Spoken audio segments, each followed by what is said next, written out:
তোমাদের সবাইকে দাদার কাস্টমে স্বাগতম জানাই। ভিডিওতে ক্লাস 6 এর সেকেন্ড ইউনিট টেস্টের পরিবেশ ও বিজ্ঞান বইয়ের যে প্রশ্নগুলো পরীক্ষার জন্য মোস্ট ইম্পর্টেন্ট তার একটু সুন্দর সাজেশন তোমাদেরকে দেব। প্রথমতই তুমি তোমার পরিবেশ বইটা বের করো, পৃষ্ঠা নাম্বার 182। দেখো এখানে সিলেবাস সম্পর্কিত কিছু বিষয় আছে। ক্লাস 6 এর সেকেন্ড ইউনিট টেস্টে এই চ্যাপ্টারগুলো আছে: শিলা, খনিজ পদার্থ, মাপযোগ বা পরিমাপ, বল শক্তির প্রাথমিক ধারণা, তরল ও গ্যাসীয় পদার্থের স্থিতি, গতি, মানুষের শরীর। তবে স্কুল ভিত্তিক এই সিলেবাস চেঞ্জ হতে পারে। এবার দেখো শিলা, খনিজ পদার্থ, পৃষ্ঠা নাম্বার 55। এখানকার কোন প্রশ্নগুলো মোস্ট ইম্পর্টেন্ট? চ্যাপ্টার 4 দেখো এখানকার মোস্ট ইম্পর্টেন্ট প্রশ্ন, ম্যাগমা কাকে বলে? পৃথিবীর গভীরের চাপ ও আর উষ্ণতা এতই বেশি যে সেই স্থানে পাথর থাকে কি বলতো, তরল অবস্থায়। এই তরল পাথরকেই, অর্থাৎ এই যে তরল অবস্থায় আছে একেই বলবো হচ্ছে ম্যাগমা। সঙ্গে সঙ্গে এটা পড়তে হবে লাভা কাকে বলে। পরীক্ষা আসতে পারে ম্যাগমা কাকে বলে, লাভা কাকে বলে আসতে পারে। উদাহরণ দেখো, এই জমাট বাঁধা লাভাই হলো আগ্নেয় শিলা। এবার দেখো আগ্নেয় শিলা 3 রকমের হয়, একটা হচ্ছে কি ব্যাসেল, গ্রানাইট আর পিউমিস। পরীক্ষা আসতে পারে আগ্নেয় শিলা কয় প্রকার, কি কি? পিউমিস, দেখো পিউমিসের মধ্যে অনেক ছিদ্র থাকে। আর পিউমিসের যদি বলে উদাহরণ কি, তাহলে লিখবে হচ্ছে কি ঝামা পাথর। আমি এখানকার ইম্পর্টেন্টের সঙ্গে সঙ্গে কিছু এক্সট্রা প্রশ্নও কিন্তু বলে দেবো, তাই ভিডিওটা স্কিপ করবে না, হ্যাঁ পুরোটা দেখবে আর আমি কি বলছি সেগুলো শুনবে মন দিয়ে। এরপরে পৃষ্ঠা নাম্বার 56 অর্থাৎ 56 দেখো, পাললিক শিলা কাকে বলে? পাললিক শিলার সংজ্ঞা দাও, কিংবা এরকম আসতে পারে পাললিক শিলার বৈশিষ্ট্য লেখো, কিংবা আসতে পারে পাললিক শিলায় জীবাশ্ম দেখা যায় কেন। বুঝতে পারলে তো? অবশ্যই এটা পড়বে। এরপরে পরিবর্তিত শিলা কাকে বলে, সংজ্ঞা দাও, বৈশিষ্ট্য। এরপরে চলে আসো, দেখো এখানে 57 পেজের সব খনিজ আকরিক নয় কেন, সুন্দর একটা ব্যাখ্যা আছে, অবশ্যই পড়বে। আর সঙ্গে এই প্রশ্নগুলো কিন্তু খুব ইম্পর্টেন্ট, অবশ্যই পড়বে, মিস করবে না। লোহার আকরিকের নাম কি? হেমাটাইট। অ্যালুমিনিয়ামের আকরিকের নাম কি? বক্সাইট। তামার আকরিকের নাম কপার গ্লান্স।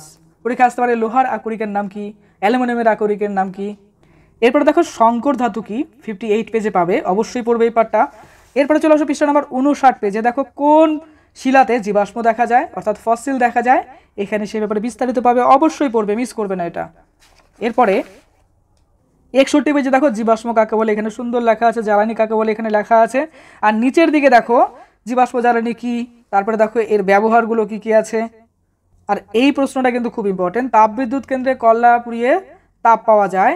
এখানে দেখো আরেকটা কথা আছে, কয়লার প্রধান ব্যবহার হচ্ছে বিদ্যুৎ উৎপাদন। তাহলে প্রধান ব্যবহার কি? বিদ্যুৎ উৎপাদন। এর সঙ্গে সঙ্গে আরও কিছু আছে, দেখো রাসায়নিক পদার্থ তৈরিতে ব্যবহার করা হয়। এরপরে দেখো 62 পেজে প্রাকৃতিক গ্যাসের ব্যবহার। প্রশ্ন আসতে পারে প্রাকৃতিক গ্যাসের মুখ্য উপাদানকে আমরা বলবো মিথেন। তারপরে দেখো এখানে আছে একে বলা হয় কম্প্রেস ন্যাচারাল গ্যাস, অর্থাৎ সিএনজির পুরো নাম কি? পরীক্ষা আসতে পারে আমরা বলবো কম্প্রেস ন্যাচারাল গ্যাস। আর একটা প্রশ্ন আসতে পারে এলপিজির পুরো নাম কি? আমরা বলবো লিকুইফাইড পেট্রোলিয়াম গ্যাস। এবার এক্সট্রা কিছু প্রশ্ন বলছি, শোনো। যেরকম ধরো মানুষের সবচেয়ে বেশি ব্যবহৃত জীবাশ্ম জ্বালানি কোনটি? আমরা লিখবো কি বলতো, কয়লা। তারপরে যেরকম তরল সোনা কাকে বলে? পেট্রোলিয়ামকে বলা হয় তরল সোনা। কয়লার শ্রেণী বিভাগে বলতে হবে কয়লা 4 প্রকার, তাই না? সেটা কি? অ্যান্থ্রাসাইট, বিটুমিনাস, লিগনাইট, পিট। তারপরে আরেকটা প্রশ্ন, যেরকম কোন তরল জীবাশ্ম জ্বালানির ব্যবহার সর্বাধিক? সেটা হচ্ছে ডিজেলের ব্যবহার সর্বাধিক হবে। তরল জীবাশ্ম জ্বালানি বলবে যখন, তখন বলবো হচ্ছে কি ডিজেল। তারপরে আরেকটা প্রশ্ন, সব থেকে অনুন্নত বা খারাপ কোয়ালিটির কয়লা কোনটা? সেটা বলবো হচ্ছে লিগনাইট। আর সব থেকে ভালো কোনটা? আন্থ্রাসাইট। আরও কিছু এক্সট্রা প্রশ্ন শোনো, মন দিয়ে শুনবে, হ্যাঁ। পৃথিবীর সবচেয়ে উপরের স্তরটির নাম হচ্ছে কি বলতো? ভূত্বক। তারপরে যেরকম একটা প্রশ্ন খুব আসে, রেল লাইনের কালো পাথরগুলো অ্যাকচুয়ালি কোন শিলা? আমরা বলবো কি বলতো? ব্যাসেল শিলা। তারপরে চুনা পাথর কিসে রূপান্তরিত হয়? আমরা লিখবো মার্বেল পাথরে। তারপরে একটি মুদ্রা ধাতুর নাম আমরা বলবো কি? সোনা। কালো হিরে কাকে বলা হয়? অ্যান্সারটা হবে কি বলতো? কয়লা। এরপরে 5 নম্বর চ্যাপ্টার মাপযোগ বা পরিমাপ। এখানকার মোস্ট ইম্পর্টেন্ট প্রশ্ন আমাদের দেখতে হবে। পৃষ্ঠা নাম্বার 64 64 বের করো। দেখো মৌলিক বা প্রাথমিক রাশি কাকে বলে, লব্ধ রাশি কাকে বলে, সঙ্গে উদাহরণটাও কিন্তু পড়তে হবে। যে রাশিগুলো কি অন্য কোনো রাশির উপর নির্ভর করে না তাকে বলে মৌলিক রাশি। আর একাধিক মৌলিক রাশি যুক্ত হয়ে যেটা তৈরি হয় সেটা হচ্ছে লব্ধ রাশি। দেখো উদাহরণ আছে এখানে। আর এর সঙ্গে উপরের দিকে দেখো আছে ভৌত রাশি বা প্রাকৃতিক রাশি কাকে বলে। যাকে পরিমাপ করতে পারবে তাকেই আমরা প্রাকৃতিক রাশি বা ভৌত রাশি বলবো, প্রাকৃতিক পরিমাপযোগ্য। এরপরে পৃষ্ঠা নাম্বার 65 দেখো এখানে আছে প্রাথমিক রাশির একক হলো প্রাথমিক একক এবং লব্ধ রাশির একক হলো লব্ধ একক। এখানকার মোস্ট ইম্পর্টেন্ট প্রশ্ন, এসআই সিস্টেম কত সালে চালু হয়? দেখো 1960 সালে। তারপরে দেখো পৃষ্ঠা নাম্বার 66 স্ট্যান্ডার্ড, অর্থাৎ প্রমাণ বা স্ট্যান্ডার্ড কাকে বলা হচ্ছে? দেখো আন্তর্জাতিকভাবে স্বীকৃত, এখানে ব্যাখ্যা আছে একের ব্যাপারে। আর এখানে রাশি এবং রাশির এককগুলো কি? পরীক্ষা আসতে পারে দৈর্ঘ্যের একক কি, ভরের এসআই একক কি, সময়ের একক কি, তড়িৎ প্রবাহের একক কি, এগুলো সবগুলোই পড়বে, হ্যাঁ। এরপর চলে আসো পরের পেজে, পৃষ্ঠা নাম্বার 67 সাধারণ তুলা যন্ত্রের সাহায্যে কি হচ্ছে? বস্তুর ভর মাপা হয়। এক্ষেত্রে ক্ষেত্রফল মানে কি? দৈর্ঘ্য ইন্টু প্রস্থ। এটা অঙ্কেরও প্রশ্ন। 68 68 পেজে দেখো আয়তন কাকে বলে, খুব ইম্পর্টেন্ট। আয়তন মাপনী চোঙের সাহায্যে কি করব, কোনো বস্তুর আমরা আয়তন মাপবো, অর্থাৎ তরল পদার্থের আয়তন মাপা হয়। তারপর নিচের দিকে দেখো বলা হচ্ছে যে এসআই পদ্ধতিতে আয়তনের একক কি, ঘনমিটার। এর পরের পৃষ্ঠায় চলে আসো ইম্পর্টেন্ট, দেখো সময় মাপার যন্ত্রের নাম কি, ঘড়ি। সময় দেখো আর একক হচ্ছে কি বলতো, সেকেন্ড, তাই না। নিচের দিকে দেখো ইম্পর্টেন্ট প্রশ্নের মধ্যে আছে গড় সৌরদিন কাকে বলে, এক সৌরদিন কাকে বলে, এখানে বিস্তারিত আছে, অবশ্যই পড়বে। এরপরে চলে আসো পরের পৃষ্ঠায় 70 পৃষ্ঠায় দেখো সময় মাপার আধুনিক যে ব্যাপারটা আছে যন্ত্র, সেটা হচ্ছে ডিজিটাল স্টপ ওয়াচ। পৃষ্ঠা নাম্বার 71 উষ্ণতা পরিমাপ করা হয় থার্মোমিটারে। পৃষ্ঠা নাম্বার 73 দেখো মোস্ট ইম্পর্টেন্ট প্রশ্ন, উদ্ভিদের বৃদ্ধি পরিমাপ করা হয় কোন যন্ত্রের সাহায্যে, অ্যাক্সোনোমিটার বা আর্ক অ্যাক্সোনোমিটার। সঙ্গে বৃদ্ধির হার ইকুয়ালস টু বৃদ্ধি পায় সময়। তবে প্রশ্ন ইম্পর্টেন্ট কিন্তু এটা, আর এই টপিকটা একবার পড়বে তাহলে বৃদ্ধি, পুষ্টি, স্বাস্থ্য সম্পর্কে একটু আইডিয়া পাবে। পৃষ্ঠা নাম্বার 75 দেখো ভর পরিমাপ করার যন্ত্রের নাম হচ্ছে কি, সাধারণ তুলা যন্ত্র। পরীক্ষায় প্রশ্ন আসতে পারে ভর পরিমাপ করা হয় কোন যন্ত্রের সাহায্যে, আমরা বলবো সাধারণ তুলা যন্ত্র। আর স্প্রিং তুলা যন্ত্রের সাহায্যে বস্তুর ওজন মাপা হয়। পৃষ্ঠা নাম্বার 76 দেখো উচ্চতা সাধারণত সেন্টিমিটার স্কেলে মাপা হয়। এক্সট্রা প্রশ্ন হিসেবে অনেক সময় আসে চাপের এসআই একক কি, আমরা বলবো পাস্কেল। চ্যাপ্টার 6 বল শক্তির প্রাথমিক ধারণা, পেজ নাম্বার 79 এখানকার মোস্ট ইম্পর্টেন্ট প্রশ্নগুলো দেখবো। পৃষ্ঠা নাম্বার 82 বের করো 82। এখানে দেখো প্রথমত আছে বল, বল কোনো বস্তুর আকৃতি বা আয়তন পরিবর্তন করে। তারপরে নিচের দিকে দেখো বলের একক, আর তার আগে দেখো বল কাকে বলে, এখানে সংজ্ঞা পেয়ে যাবে। এসআই একক হচ্ছে নিউটন, আর সিজিএস একক কি বলতো, ডাইন। পরীক্ষা আসতে পারে বলের এসআই একক কি, সিজিএস একক কি, বা বল কাকে বলে। পৃষ্ঠা নাম্বার 83 দেখো চৌম্বক পদার্থ কাকে বলে, এখানে সংজ্ঞাটা পাবে। অভিকর্ষজ বল কাকে বলে, তারপরে দেখো এর অপর নাম ওজন, যেহেতু ওজন হলো একটি বল তাই এসআই পদ্ধতিতে এর একক হচ্ছে নিউটন। পৃষ্ঠা নাম্বার 84 দেখো এখানকার মোস্ট ইম্পর্টেন্ট প্রশ্ন, গতিশক্তি কাকে বলে।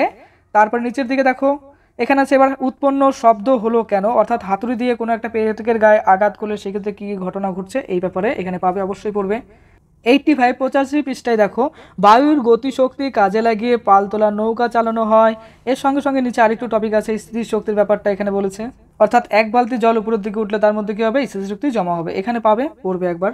পেজ নাম্বার 86 দেখো 86 পেজের মোস্ট ইম্পর্টেন্ট প্রশ্ন, স্থিতিশক্তি কাকে বলে, যান্ত্রিক শক্তি কাকে বলে, সংজ্ঞা পাবে, অবশ্যই পড়বে, মোস্ট ইম্পর্টেন্ট।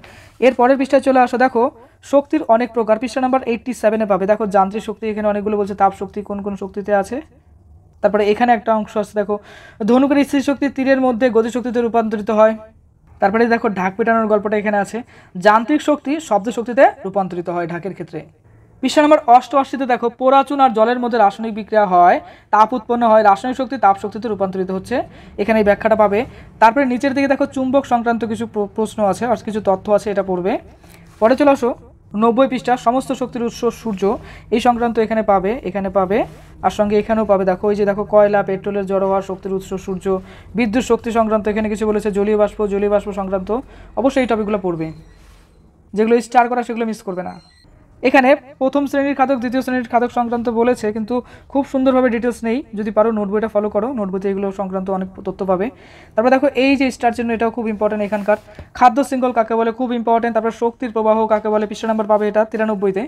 অনেক ক্ষেত্রে সংজ্ঞা আসে খাদ্য শৃঙ্খল কাকে বলে বা খাদ্য শৃঙ্খল বলতে কি বোঝো। 94 অর্থাৎ 94 পেজের মোস্ট ইম্পর্টেন্ট খাদ্য জাল কাকে বলে বা খাদ্য জালের সংজ্ঞা দাও। এরপরের মোস্ট ইম্পর্টেন্ট প্রশ্ন দেখো নিচের দিকে আছে খাদ্য পিরামিড কাকে বলে, পুষ্টি স্তর, ট্রফিক লেভেল, এই যে এই অংশগুলো পড়বে, পেয়ে যাবে সংজ্ঞাটা। এরপরের পৃষ্ঠা চলো পৃষ্ঠা নাম্বার 95, এখানকার মোস্ট ইম্পর্টেন্ট প্রশ্ন একদমই ছাড়া যাবে না, সেটা হচ্ছে লিন্ডেম্যানের 10% সূত্র বলতে কি বোঝো। এখানে ব্যাখ্যাটা পাবে, এখানে ইয়েটা পাবে ডিটেলস, এই অংশ পড়বে, অবশ্যই পারবে লিখতে। 96 পেজে দেখো মোস্ট ইম্পর্টেন্ট শক্তির উৎস দুরকম, এখানে বলছে দেখো অনবীকরণযোগ্য শক্তি কাকে বলে সংজ্ঞা, আর সঙ্গে উদাহরণও করতে হবে। আর নবীকরণ শক্তি কাকে বলে, সঙ্গে দেখো উদাহরণ আছে।